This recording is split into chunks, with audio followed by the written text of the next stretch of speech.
Hi. On a slightly different note, I'm interested to hear your take on the former mayor of Bogota, Macas, who employed, beyond these legitimacy issues, really central to his plot was employing methods of shame.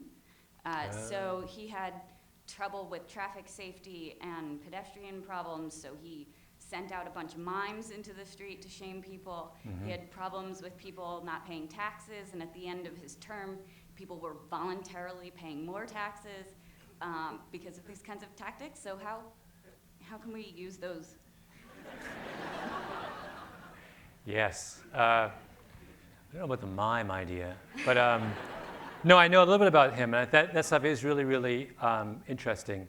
And it goes to sort of my point that attending to the kind of people's subjective understanding of their behavior is sometimes more important than their objective.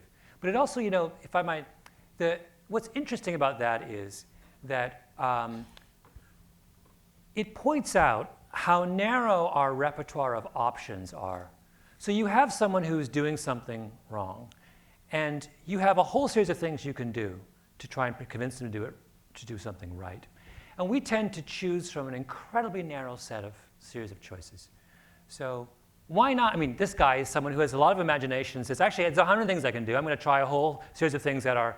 We tend to think really narrowly in terms of deterrence. So what are the options associated with deterrence? Deterrence is affected by three things. Celerity, how quickly you punish bad behavior. Certainty, the likelihood of punishment being met, of misbehavior being met by punishment. And severity, once you captured someone and convicted them, how harshly do you sanction them? We don't even use all three of those things when it comes to deterrence. We have almost no interest in celerity, right? We if anything, we drag it out as long as we can. Certainty is a joke. The likelihood of being caught by dealing drugs in any major American city in a single encounter is like 1 in, I forgot the number, 2,500. It's not that, What we care about as a society is only severity. That's all. If you look at how Congress addresses crime, they just play with this severity thing over and over again. And of those three, severity is the weakest, right? We're not even doing deterrence properly. What you really want is total certainty and total celerity. If I said to you, if I catch you dealing drugs, you will almost certainly be arrested and you will be in jail within 2 weeks. That's a whole different story. Even if you're only in jail for a year, a whole different story. Now we say, I'm probably not going to catch you. In fact, my odds of catching you are less than 1%. But if I do, you're away forever.